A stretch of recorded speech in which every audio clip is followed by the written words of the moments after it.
Sarah, welcome to the Small Talk podcast. I'm Mike Smallegan. This is Sarah Moratti. She is one of our newer agents on the team.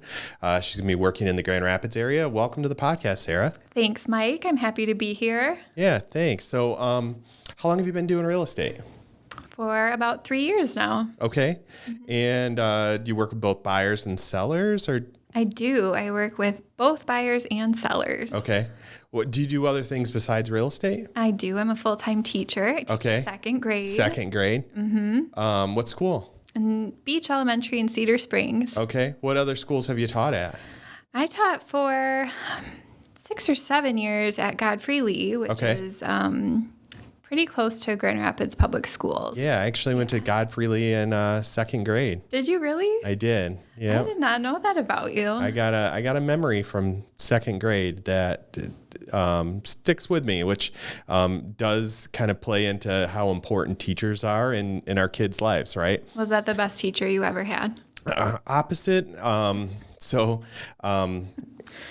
I used to spend a lot of time on my handwriting and making sure all the, when you had those line papers where you have like the middle line and the upper and bottom line, making sure everything like hit perfectly. Oh, yeah. And the teacher I had, I wonder, I'm not going to mention her name.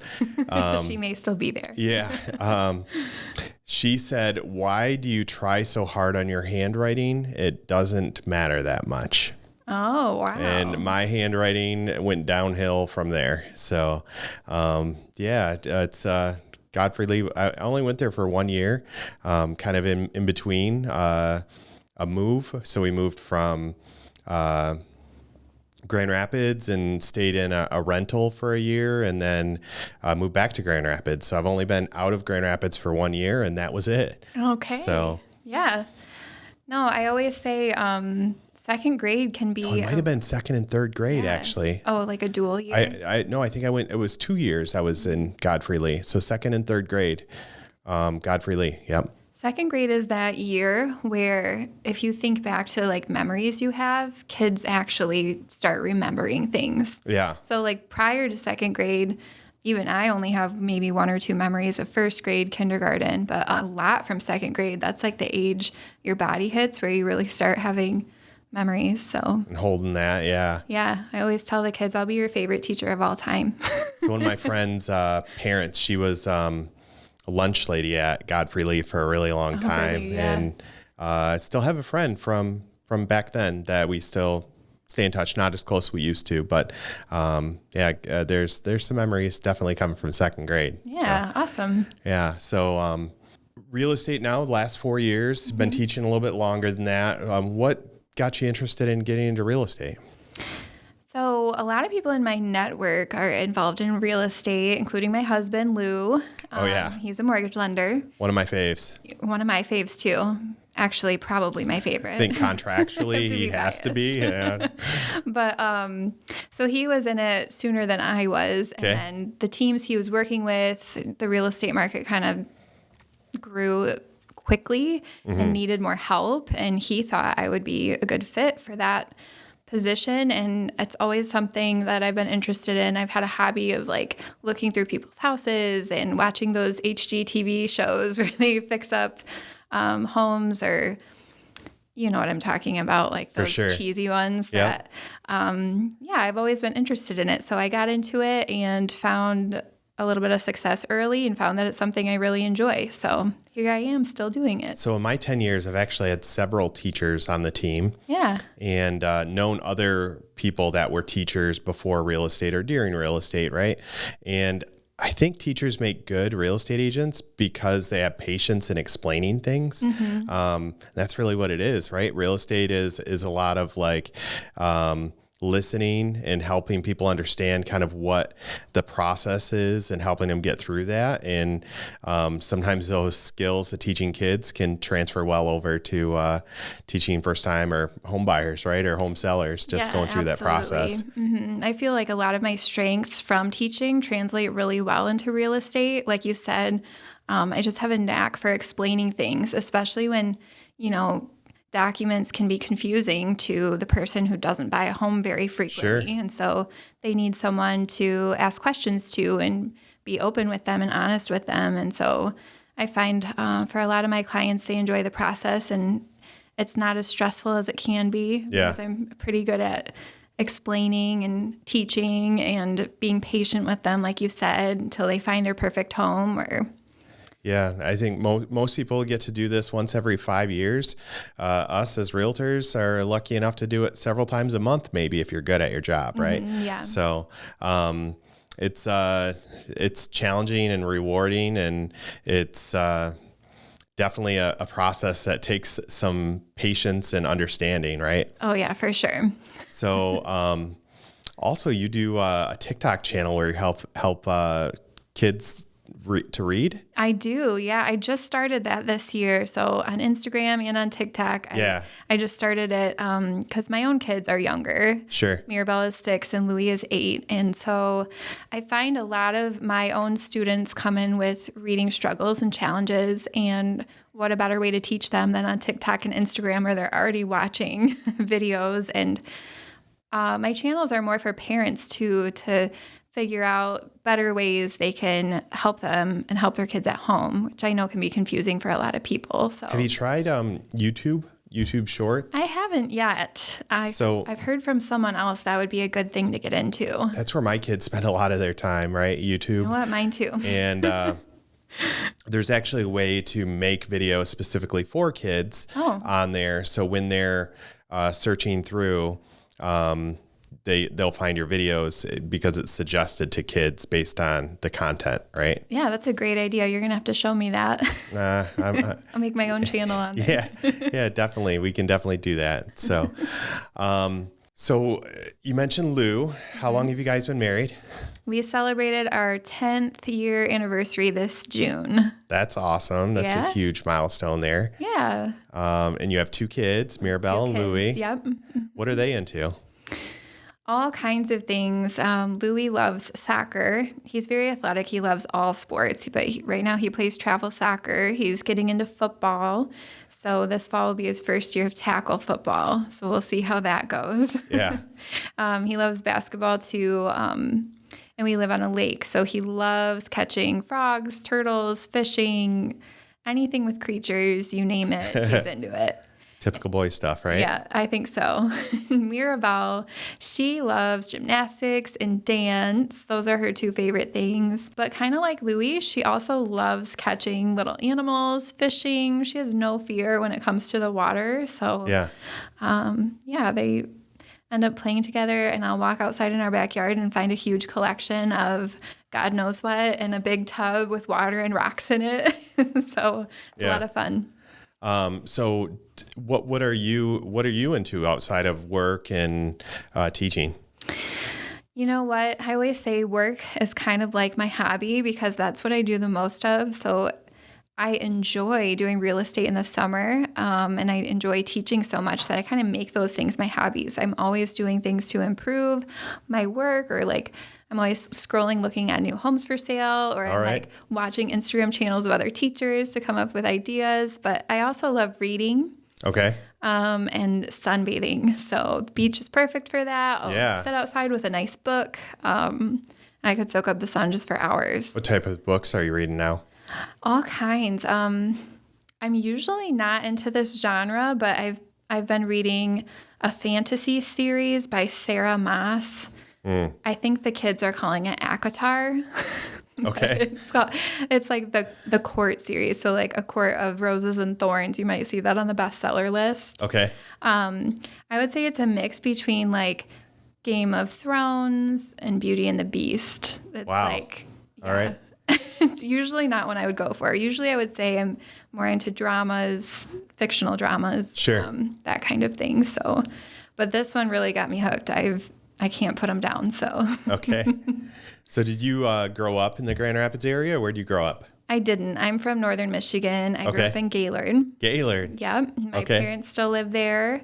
And it was a lot of fun growing up in northern Michigan. So I miss it, and we'll go back sometimes to visit. But okay, what brought you to Michigan or to Grand Rapids? Grand Rapids. So I went to Grand Valley for college, and kind of fell in love with the area. Sure, it's like hard to leave once you're here. I hear that a lot. Yeah. Yep.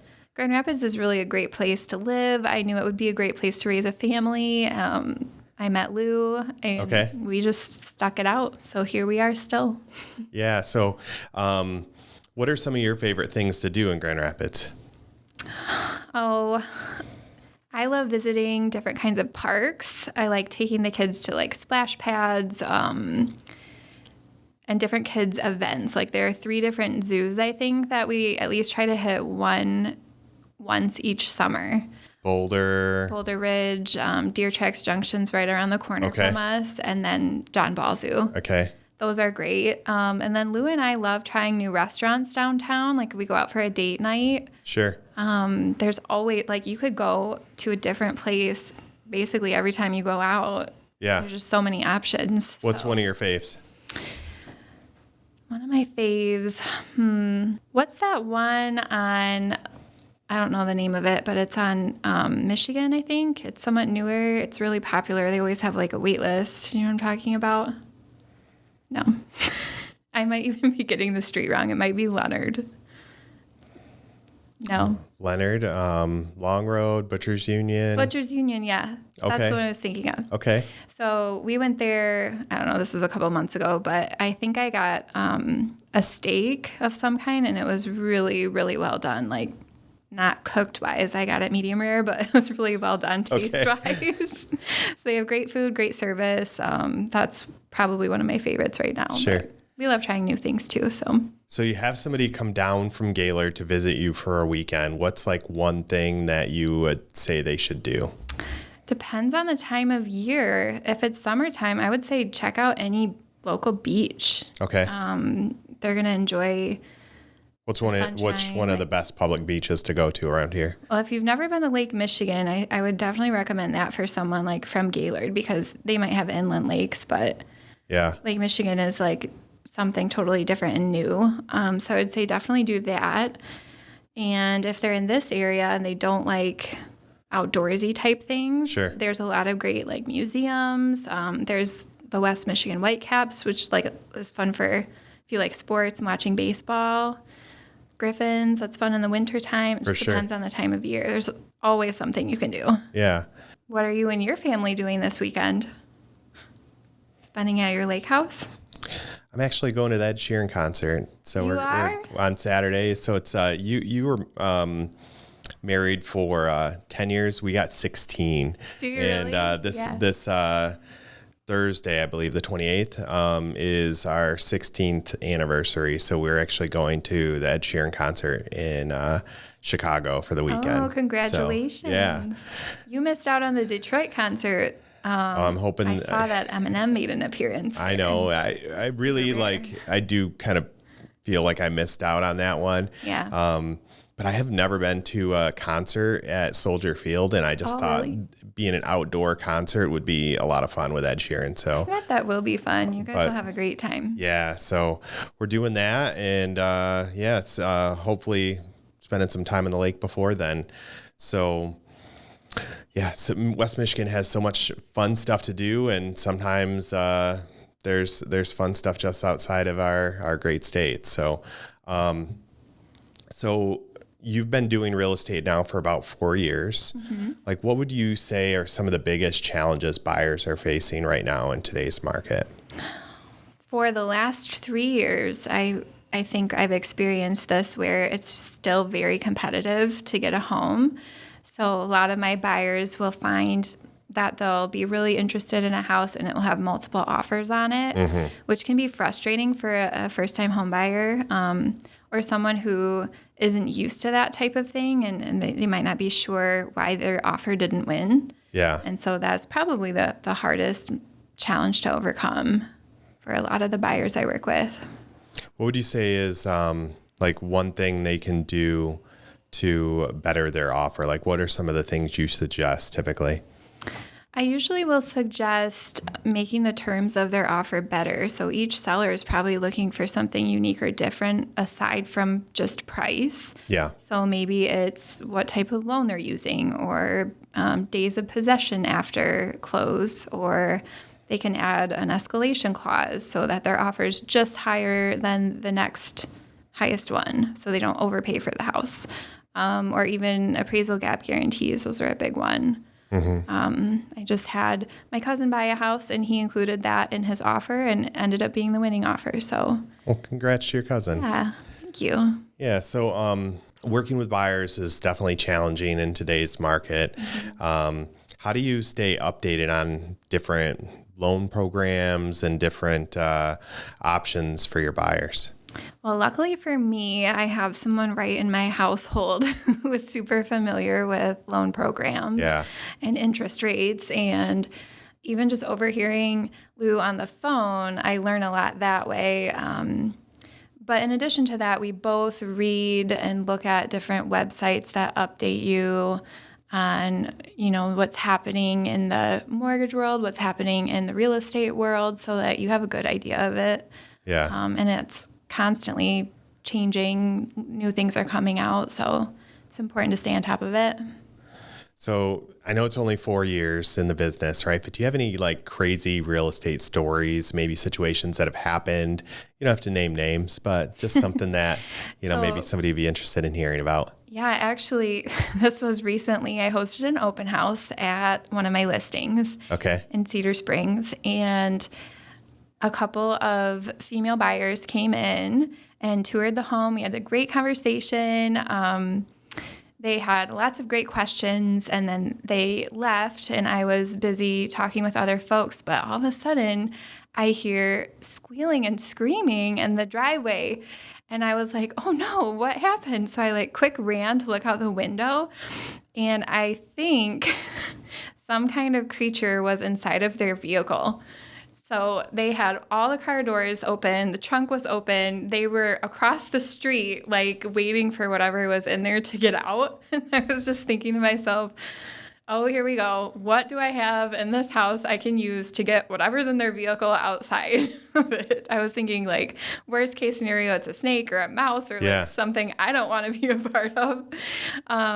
Fortunately, it was just a bee. And so eventually we kind of just shooed the bee away. But oh my gosh, I thought something terrible happened by the way they were squealing and running. Well, no one wants to get stung. I know. It's just a bee. So they got it out, and then they got quick in their car and hurried on their way out. But that was kind of a funny one.